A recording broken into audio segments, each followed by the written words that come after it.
Good morning. Happy Friday.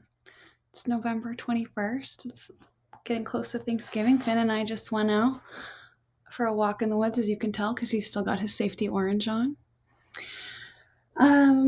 Okay, so today is day 5, so we're going to be doing Psalm 5.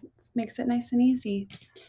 And the vibe of this psalm is a little bit more chill, so we're going to be chill. Using the Alabaster version again because I'm home, but also the art for this one is, I don't know if you can see it very well, but it's beautiful. It's very open-handed, which is what we're going to be discussing today. Okay, Psalm 5. For the choir director, a psalm of David, to be accompanied by the flute. O Lord, hear me as I pray. Pay attention to my groaning. Listen to my cry for help, my King and my God, for I pray to no one but you. Listen to my voice in the morning, Lord. Each morning I bring my requests to you and wait expectantly. O God, you take no pleasure in wickedness. You cannot tolerate the sins of the wicked. Therefore, the proud may not stand in your presence, for you hate all who do evil. You will destroy those who tell lies. The Lord detests murderers and deceivers. Because of your unfailing love, I can enter your house. I will worship at your temple with deepest awe. Lead me in the right path, O Lord, or my enemies will conquer me. Make your way plain for me to follow. My enemies cannot speak a truthful word. Their deepest desire is to destroy others. Their talk is foul. Like the stench from an open grave, their tongues are filled with flattery. O God, declare them guilty. Let them be caught in their own traps. Drive them away because of their many sins, for they have rebelled against you.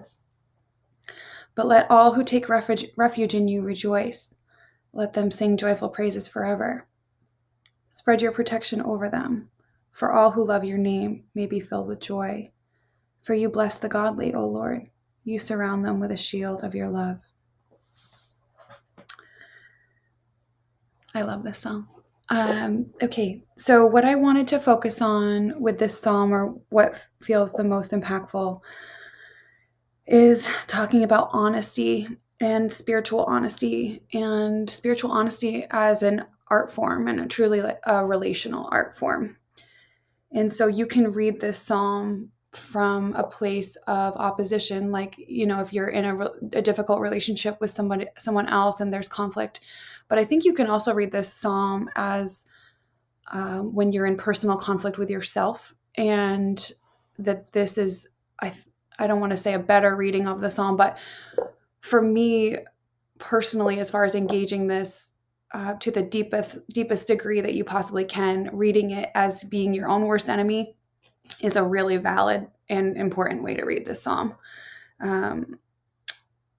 Especially when it talks about, enemies conquering us. I think that we all have moments where we feel like we're our own worst enemies. When St. Paul says, why do I do the things I don't want to do? That's everybody. That's the human experience.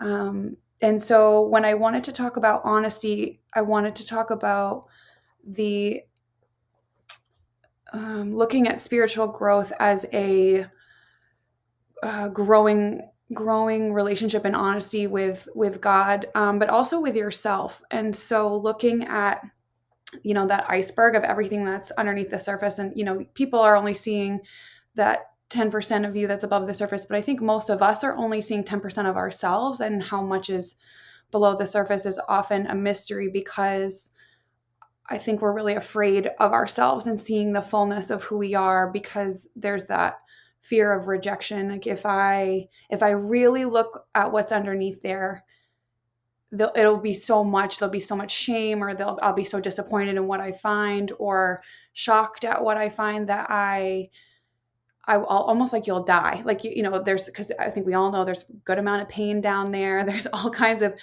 traumas and things, where people, hurt you. There's just so much under there. And so to really start to kind of crack that open feels like it might kill you, because in some ways it is a small death. It's a death to the false self that you've been, kind of projecting out, but it's also a death of one kind of lens and one kind of way of looking at things. And that, especially when you're in habitual patterns and lifelong patterns, those things sometimes have to die in order for you to grow. And that feels really scary because it is connected, I think, with our larger fear of death. And so part of growing in your faith life or your spiritual life is being able to say, I can look at these things and not die. And that's really scary to do. So I just had a couple thoughts about this because I think so much of this work starts with looking at your instincts and learning not to immediately, oven's ready, not to immediately judge all of your instincts, because there's this idea that, I think it's a little bit of a Gnostic idea that we have in our modern culture, that your spiritual instincts are up here, and then your, created being animal instincts are down here, and they're base and they're bad. And I think that's a lot of what is under the surface for a lot of people, is those more instinctual feelings, whether that be anger or rage or wrath or possessiveness or like hunger, like ravenous hunger for and desire, all that stuff lives under there. And those are all blessed parts of being a human, but they're more complex because they're not as clean as it is when you're trying to live in a more, I would say, spiritual capacity. And it's often very removed from the body and the body's wants and the body's desires, because it allows us to be more presentable to others. But also it allows us to be more removed from the parts of us that we think are more, I don't want to say more easily judged, but they're messy. Being a human is really messy. Being sick is messy. Being vulnerable is messy. And being tender is messy. And all of those things are very animalistic. That's all part of being a beautiful created being, is being kind of comfortable moving through all the different phases and emotions and honestly base desires that are part of being a human. And until you can kind of let those come up and meet them and accept them, and including the hurts, it's going to be really limiting for you spiritually, but also relationally with other people. So how I like to do this when I'm working with clients, and for myself, is I kind of get really neutral about it by making it fun. And I know that sounds crazy, but to me, it's almost like I'm in a science lab, or if I'm being really honest, it's more like I'm in an alchemical, like wizards lab. And I am looking at everything as if it's data.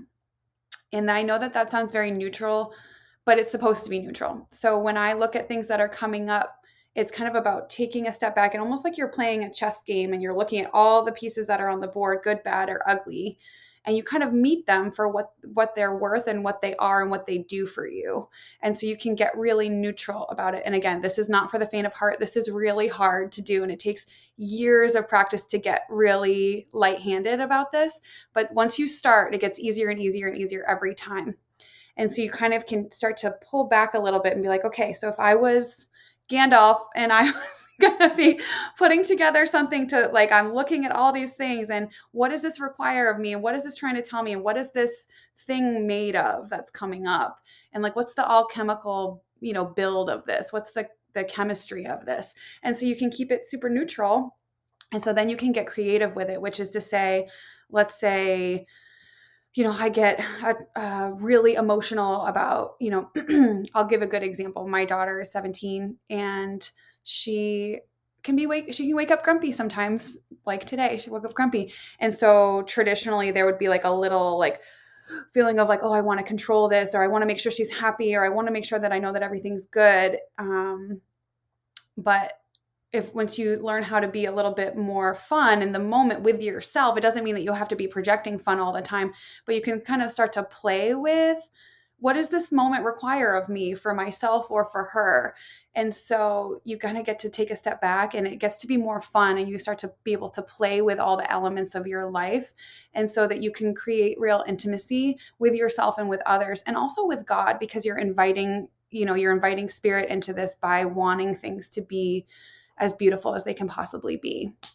So by being light-handed with it with myself and noticing that I'm like, oh, I have this desire to like lean in and control and make it a little bit better and make her be in a good mood, or because I don't want the day to start like this, I can kind of just like, oh yeah, oh, I can see that I'm like really wanting to, and be like, oh, there I go again. Okay. And then, just move on. And it allows you to be in relationship with people in such a different way, because it's almost like you're healing the cracks in your windshield when you're allowing things to come up. You're allowing them to come up, and you can work through them in order to end up at a neutral place around them, because you've healed, you've allowed God into that space.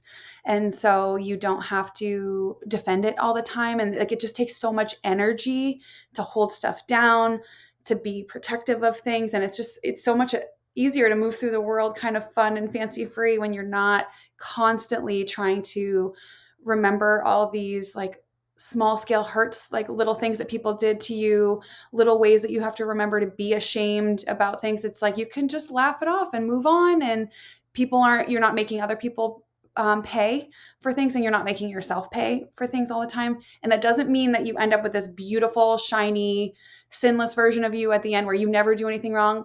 It's not so much that, it's just that like shame dip gets you move out of that faster and faster and faster. So it's just like, oh yeah, there I go again. Oops, sorry. And then you can kind of just reconcile it. You can apologize. You can do whatever. It gets easier and easier to stay kind of spiritually clean, because you desire the levity of it and the freedom of it. And you can just feel that like bogged down sense of shame, and understanding that that's not what you want for your life, but also that's not what God wants for you for your life, is a really special place to be in. So that's what I have spent years and years looking at and working on for myself, and definitely not done. But that's what I want for everybody else. And I really do believe that that's what God wants for everybody else. So I'm going to end with a quote from probably my favorite spiritual teacher of all time. That's a big, big thing to say, but it's Thomas Merton. And this book is New Seeds of Contemplation. And he talks a little bit about the false self and the truth self. Humility brings a deep refinement of spirit, a peacefulness, a tact, and a common sense, without which there is no sane morality. It's not humility to insist on being someone that you're not. It is as much as saying that you ought know better than God who you are or who you ought to be. How do you expect to arrive at the end of your own journey if you take the road to another man's city? How do you expect to reach your own perfection by leading someone else's life? Their sanctity will never be yours. You must have the humility to work out your own salvation in a darkness where you are absolutely alone. It takes heroic humility to be yourself, and to be nobody but the man, the artist that God intended you to be. You may be made to feel that your honesty is only pride. This is a serious temptation, because you can never be sure whether you're being true to your true self or only building up a defense for the false personality that's the creature of your own appetite for esteem. The greatest humility can be learned from the anguish of keeping your balance in such a position, of continuing to be yourself without getting tough about it, and without asserting your false self against the false selves of other people. So that's all I've got. I hope everybody has a beautiful day, and I'll see you tomorrow.